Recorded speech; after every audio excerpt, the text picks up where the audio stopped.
We know through painful experience that freedom is never voluntarily given by the oppressor. It must be demanded by the oppressed.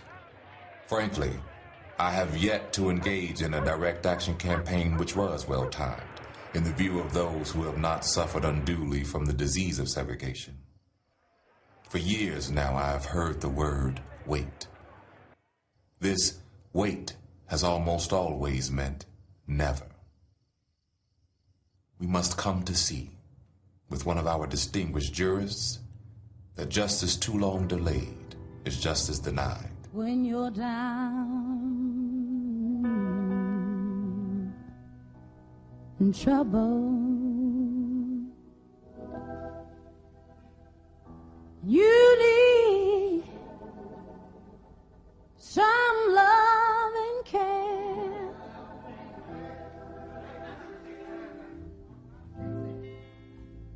Ain't nothing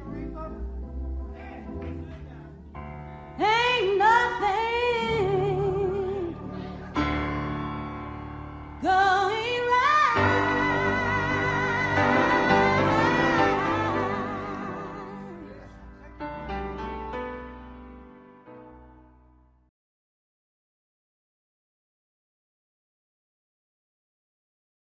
Throughout time, our customs and cultures have determined how we treat people with disabilities. Historical record of citizens with disabilities can be found as far back as 1500 BC in Egyptian drawings. Throughout our history, a cycle of segregation, discrimination, ignorance, and abuse of people with disabilities have taken place. Most disabled people probably were members of families, married, had children, participated, helped with the farming or fishing, were very much part of the world they lived in. I think the past is important because it limited the ability of many individuals with disabilities and their families to take part fully in the world around them. Aristotle advocated for a law that suggested no deformed child shall live. In fact, in ancient Greek and Roman cultures, infanticide became the answer for babies with intellectual disabilities. Biblical Christian writing suggested new moral obligations, but ignorance and fear still led the public's response toward the disabled. In the early 16th century, Martin Luther denounced people with intellectual deficiencies as filled with Satan, recommending that children with severe deficiencies be drowned. Later in the 16th century, Queen Elizabeth championed laws intended to take care of the poor and disadvantaged, thus shifting responsibility of care for the disabled from the families to the government. Conditions in these facilities were dismal, but the concept stuck. This solution later gave rise to institutions. There was a period in the 19th century when people started to look around and say, what should we do with disability? And the response was to take people with disabilities, all types of disabilities, out of their home environments and put them in large institutions. From the late 19th century on, these training schools rapidly increased, but rather than providing education, these facilities acted as asylums, and those who should have been pupils became like prisoners, trained to work at the institution's farms and power plants. Institutionalization was really a way of getting people out of the society, labeling them as different, denying them the right to participate in society as a whole. I don't think anybody would like to be taken out of their homes, shipped to an institution, and kept there for 50 years against their will. In 1883, an Englishman, Sir Francis Galton, introduced the term eugenics. That described the concept of improving humanity's stock. The most devastating examples of eugenics occurred in Nazi Germany with the mass killing of more than 100,000 people with mental and physical disabilities. Thousands more were subject to inhumane medical experiments. In America, the eugenics movement led to a drastic dehumanization of the disabled. Dr. Henry Goddard fueled public fear when he claimed that heredity was the primary cause for mental and moral disabilities. Although based on flawed evidence, his assertions exasperated the prevailing perception that people with disabilities were threats to society. Laws were passed preventing people with disabilities from entering the country, marrying or having children, and thousands of disabled people were subject to forced sterilization or mandatory institutionalization. Really up until the 1950s and 60s, many families were told that disabled members should be taken away or institutionalized, and families lost a lot of right, I think, to participate in the lives of their children with disabilities. And I think that was a tremendous loss, both to the families and to the individuals with disability. When I was a kid in the 50s, there were no people with disabilities, certainly in my school, the various schools in Willimantic. There was nobody with intellectual disabilities that I could recognize, someone with Down syndrome. It was understood by me, sort of unspoken, that all of those people were up there, meaning in Mansfield Training School. So my understanding was that people that were different to that extent were not living among us, nor were they expected to live among us. This was just not the normal way. By the 1950s, every state in America had at least one state-run institution. More than 50,000 Americans lived in the institutions, a number that rose and peaked at 250,000 in 1967. The day that stands out in my life as the pivotal day for me was the first day of working at Mansfield Training School in the summer of 1964. And we were taken into two of the worst buildings at Mansfield Training School. And I saw human beings, men in one building, women in another building, adults, who were incontinent, couldn't keep clothes on, reaching out for any kind of affection, totally chaotic. And I left those buildings spending the rest of the summer trying to redefine humanity for myself, and saying this just isn't right. Phyllis Zlotnick has fought to help achieve equality for all people with disabilities. It's clear her passion for this cause is deep and personal. Born with spinal muscular atrophy, Phyllis's earliest childhood memories are vivid and painful. People around you look at you like you shouldn't be there, and tried to talk my parents into putting us into institutions. At the age of 3, Phyllis was sent to the Newington Home for Crippled Children, just after the opening of its new nursery unit. At the time, when I was in Newington, Newington was a very non-friendly place for children. The institution was established in 1898 as the Home for Incurables and renamed the Newington Home for Crippled Children in 1918. The home grew rapidly with new buildings and services. In July of 1930, an entire new wing was dedicated by Governor Roosevelt of New York. A reporter from the Hartford Daily Times who visited the wing just before it opened called it a near-perfect place. Despite this positive press and the testimonies of many who say they had fine experiences at Newington, Phyllis says her own experiences were far from perfect. I remember cement floors. I remember laying naked on a stretcher while, 40, 50 medical people were standing around talking about you as if you weren't alive. There was no dignity. I know I have a number of people that would tell you what it was like, the indignities of that place. People talked about you as if you weren't alive. They would talk to the parent or the nurse, and you just were not acknowledged at all. And not just because you were a child, but just because you were nothing but a case.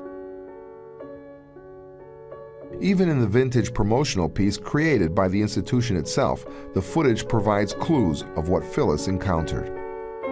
They'd bring in a whole group of people, and you'd be brought in on a stretcher and totally naked, and people talking about you and pushing things and twisting knees, and as if you were a cadaver.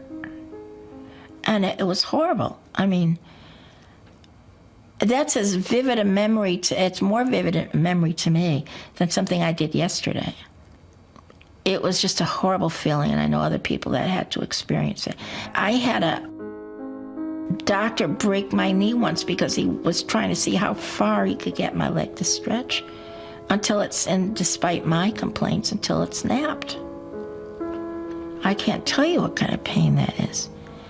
I have memories of house mothers who couldn't care less about you as a human being.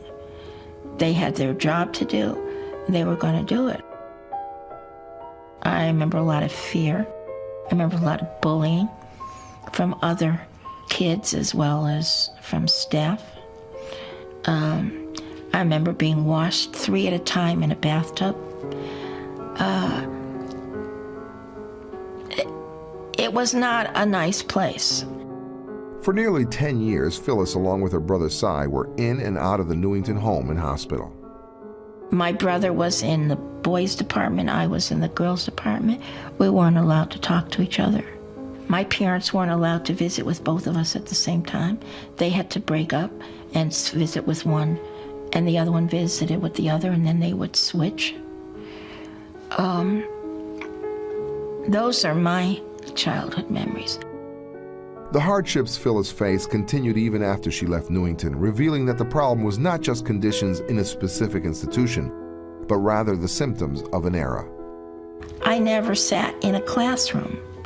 If I wasn't going to school by intercom system, I was isolated in a class within a public school, and we weren't allowed to mix with the other students. Perceptions and treatment of people with disabilities have changed since then.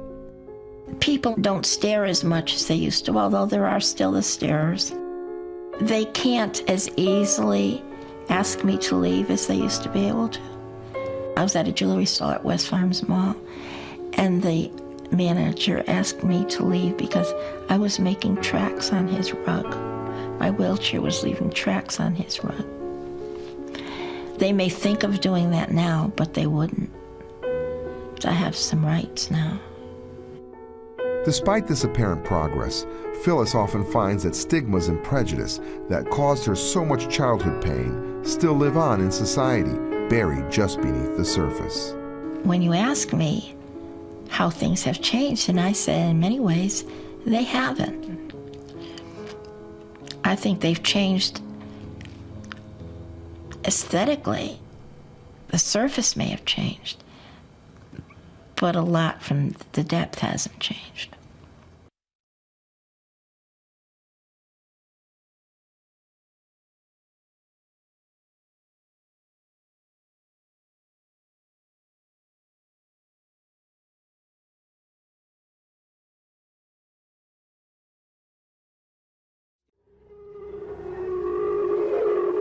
Back in 1972, the Willowbrook State School was the subject of a famous exposé by a young reporter looking for his big break. I first heard of this big place with the pretty sounding name because of a call I received from a member of the Willowbrook staff, Dr. Michael Wilkins.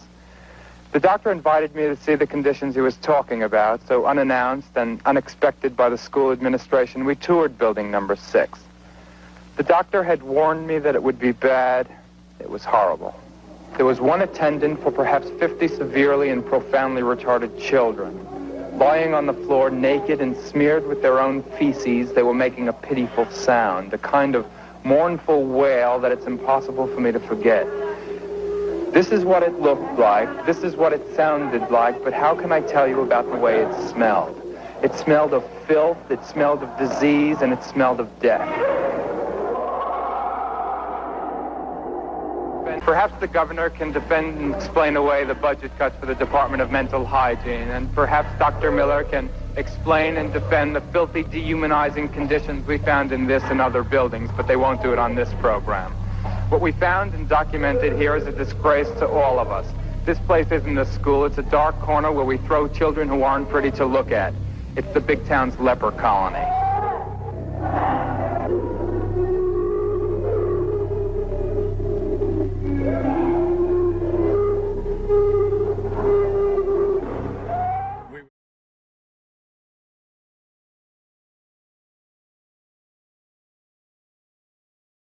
Popularly known as an institution. In these buildings are children and adults who possess varying degrees of limited intelligence. Scenes which follow might be duplicated at other Michigan institutions, such as Lapeer, Fort Custer, Mount Pleasant, Plymouth, Farmington, and Newberry. An institution? Perhaps. But it is also a school. It is a hospital. It is a training facility for the mentally retarded. Some persons will stay here for the rest of their lives. Many, through the results of past study and research, will be trained for certain jobs and trained to help themselves too. Then, when their training has been completed, they will be sent out to become useful citizens, contributing a small but necessary share to our civilization.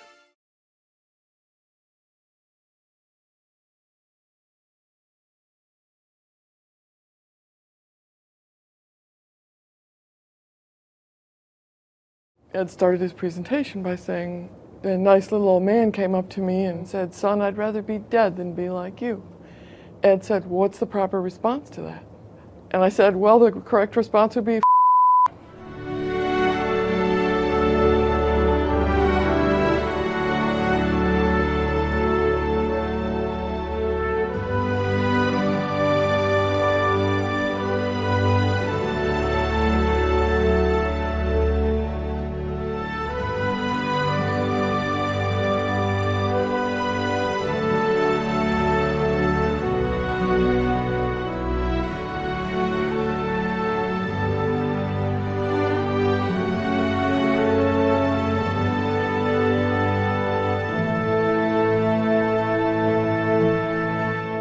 Think about your own life. If you had people taking care of you, making all your decisions, what is there to life, really?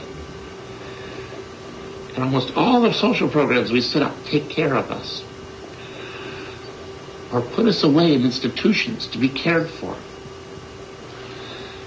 And I think once I began to discover that, how important it is to help yourself and to move on from that, and to go beyond what people thought my limits were. At UC Berkeley, Robert studied political science and further developed as a proponent for the civil rights of the disabled. He pushed for the right of achieving personal independence. In 1972, he helped found the Berkeley Center for Independent Living, a revolutionary approach to advocacy for the disabled. Organizations such as this are run by the disabled, and they help clients maintain their daily lives. They work with local governments in promoting accessibility in public spaces and in helping clients develop careers. What we are is not super cripples, but we are role models. We are examples of people who, even with the most severe disabilities, have been able to lead fulfilling lives in the community and work, have families, and overall play significant roles. He also advocated for greater accessibility in public spaces, pushing for the adoption of curb cuts and sidewalks as policy. He invented curb cuts. We always tested curb cuts, me and him. I was either riding in his chair, but how sloped was the curb cut? How much of a drop off was there at the end? My father had about 8 inches between his battery cell and the ground. If that curb cut wasn't right and it was cut off and down, he was going to slam the back of his chair. I mean, curb cuts, completely utilitarian. The greatest good for the greatest number of people. Roberts helped found the World Institute on Disability in 1983. In raising awareness on the philosophy of independent living, he traveled to Russia, Australia, Japan, and France to advocate for public policy changes. Roberts passed away in 1995 at the age of 56. His influence continues to be felt nearly 20 years later, as centers for independent living based on his model have opened across the United States and across the world.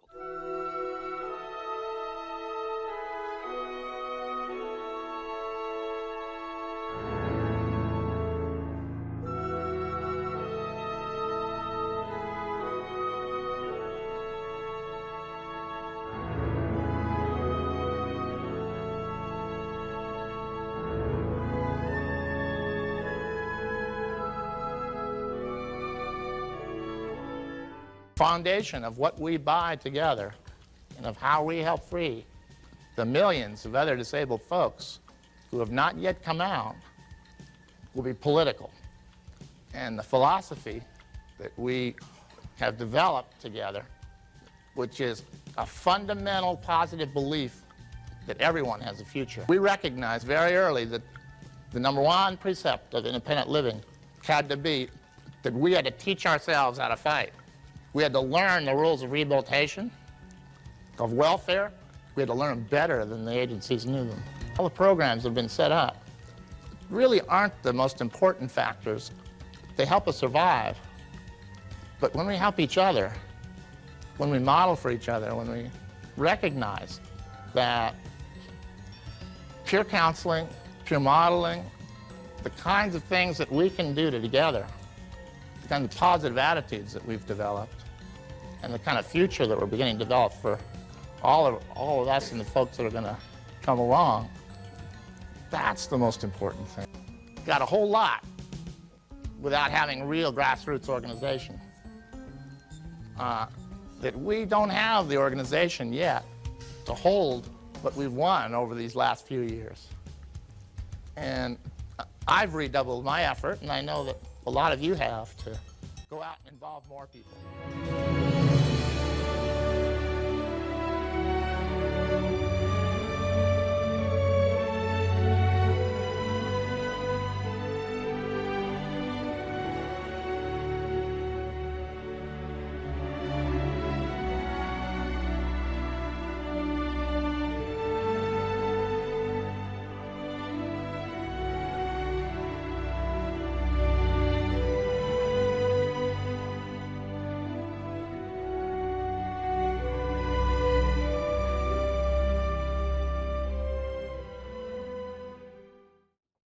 And that we are going to change our society, and that severely and profoundly disabled person is going to come back into our community, and when they do, there'll be an independent living center there ready to help them find housing, to help them learn how to fight for themselves, and then to join us. Together we'll form a movement that'll be unbeatable.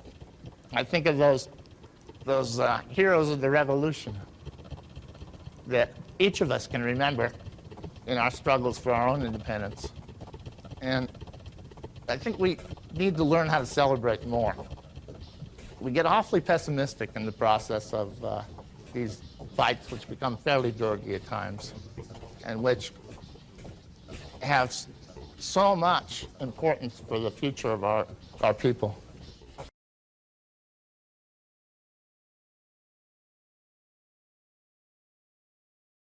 It is a civil right to be independent in America. The number one precept of independent living had to be that we had to teach ourselves how to fight. All of a sudden, meeting Ed confirmed that things were changing. You had to be politically active, and I think a lot of us came to that conclusion very quickly. We have demonstrators in wheelchairs. Ed used to say all the time, use your anger, use your anger, use your anger. Once the nursing home caught wind of our ideas of independence, things began to get ugly. You become more disabled in jail. Disability, if you allow it, it can be powerful. Beyond charity. We love you all. You are our inspiration. People will want to hand you $1, sometimes hand you 25, hand back the $1, but 25 maybe you think about. Beyond pity. And you realize that having a disability doesn't make you shrunken or less. I didn't know that it was okay with me to fall in love with somebody who had a disability, but I knew it then.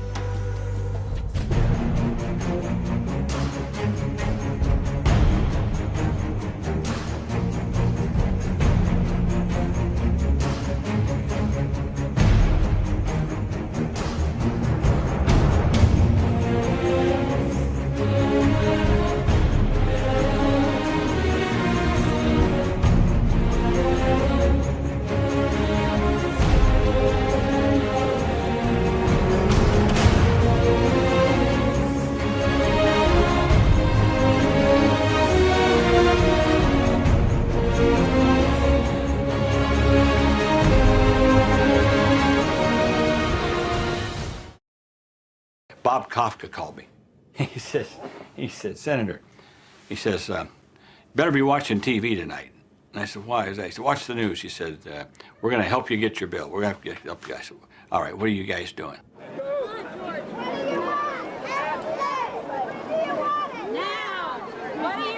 The night before, they asked for volunteers to, crawl up the steps, And I thought it was a great idea. Some people were really against it. They thought that it would be really demeaning to see a bunch of disabled people crawling up steps, But my feeling on it was that it was really demeaning the way the country was treating disabled people anyway. We're going to march until Congress starts listening to us. They're stalling the bill that's going to give us equal rights, and we aren't asking for civil rights. We're demanding them, and now. So why not let them see some reality? See what people have to do in order to get to the top of the building, I just remember the night before, just all these ideas going through my head, like all the years of fighting for disability rights, all the meetings. And it was this big moment where I was going to be able to release all this energy by crawling up these steps. I probably about the same weight I am now, so I'm not in that great a shape, so there's 100 steps,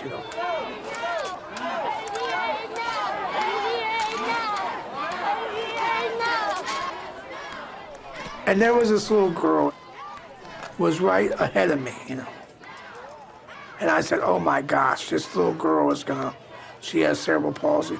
This little girl is gonna climb up the steps ahead of me, and I'm not gonna be able to make it. And she's gonna make me look really stupid, Hey, come on, Jennifer. Come on, girl. So of course the cameras were on her, but they were on me right below her, so I couldn't stop, As a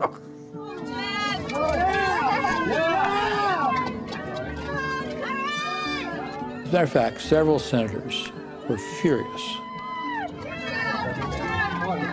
because look at those folks. They're obstructing, they're in our way, they're making fools of themselves and so forth. I loved it. I absolutely loved it. Because it inconvenienced these senators. You know what? This was the way our people lived every day.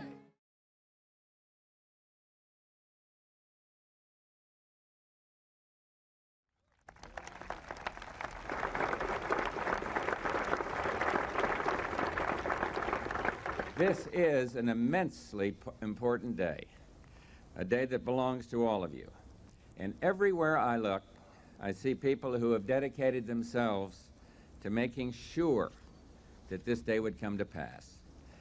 Everyone out there and others across the breadth of this nation are 43 million Americans with disabilities. You have made this happen. All of you have made this happen.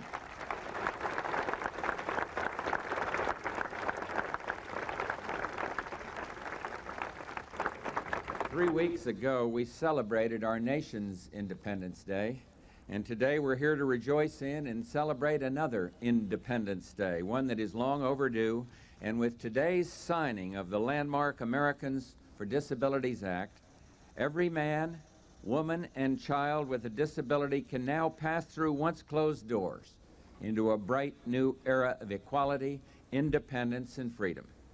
And as I look around at all these joyous faces, I remember clearly how many years of dedicated commitment have gone into making this historic new Civil Rights Act a reality.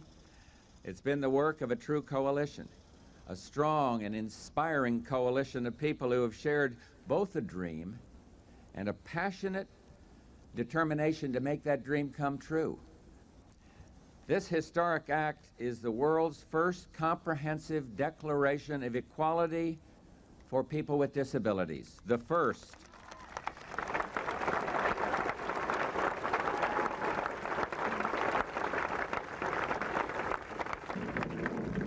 This act is powerful in its simplicity. It will ensure that people with disabilities are given the basic guarantees for which they have worked so long and so hard. Independence, freedom of choice, control of their lives, the opportunity to blend fully and equally into the rich mosaic of the American mainstream. And legally, it will provide our disabled community with a powerful expansion of protections and then basic civil rights. It will guarantee fair and just access to the fruits of American life, which we all must be able to enjoy. And then specifically, first, the ADA ensures that employers covered by the Act cannot discriminate against qualified individuals with disabilities.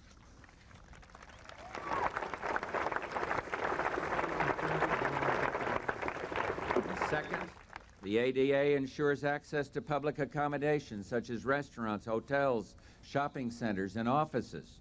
And third, the ADA ensures expanded access to transportation services.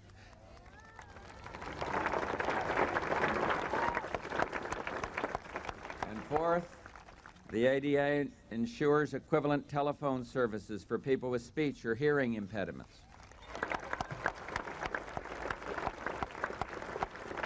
And last year, we celebrated the victory of international freedom. Even the strongest person couldn't scale the Berlin Wall to gain the elusive promise of independence that lay just beyond. And so together we rejoiced when that barrier fell. And now I sign legislation which takes a sledgehammer to another wall, one which has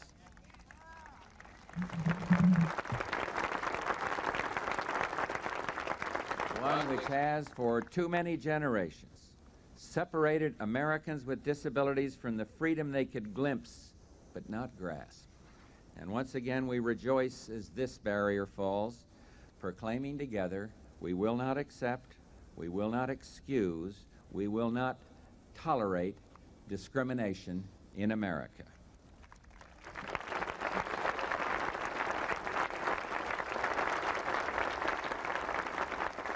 I now lift my pen to sign this Americans with Disabilities Act and say, let the shameful wall of exclusion finally come tumbling down. God bless you all.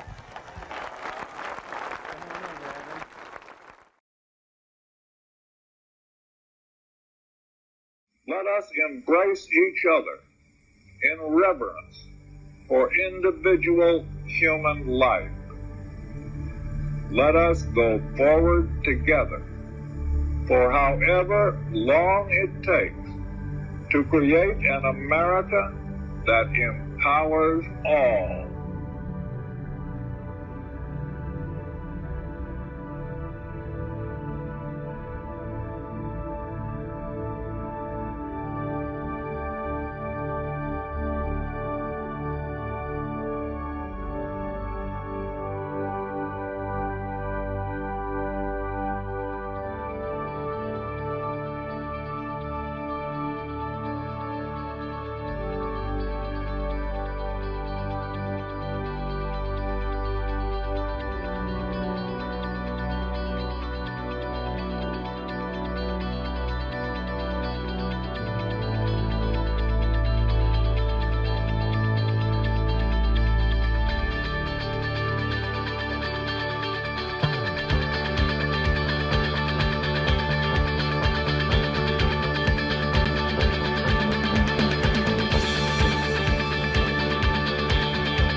People who attend the Nickel Conference for the first time, it's just so overwhelming being around so many terrific advocates.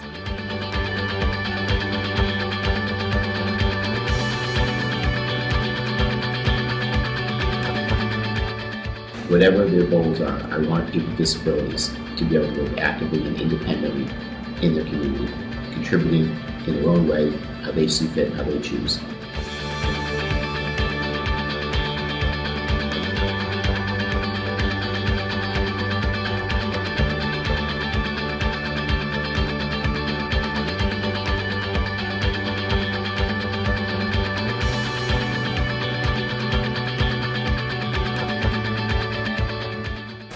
Those are my proudest moments, to know that people are here from all over the country making a change for everybody else.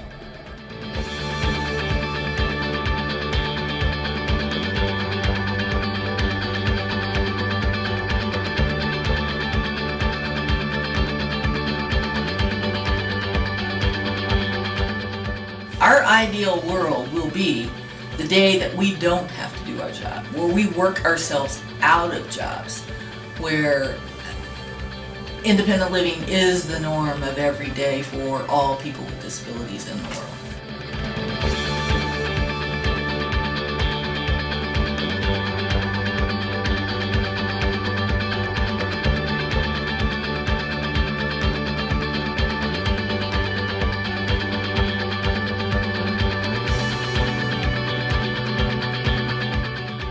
Turn around and take a look and just see how far back it stretches. I mean, it takes up several blocks. And you know, we stopped traffic in DC, you know, on that march.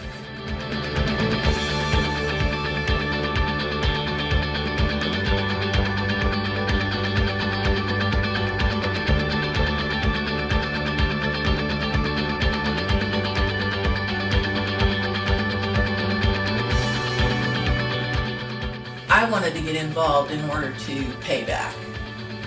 You know, somebody put a lot of work and effort into making changes so that I could do it, so I wanted to be able to make changes so that the youth in the future could do it.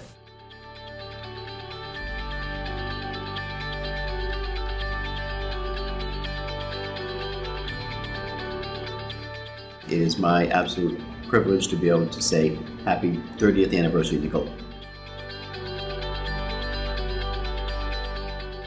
We got where we're at today from advocacy and getting people involved, and frankly being the authentic voice for people with disabilities on a cross-disability basis.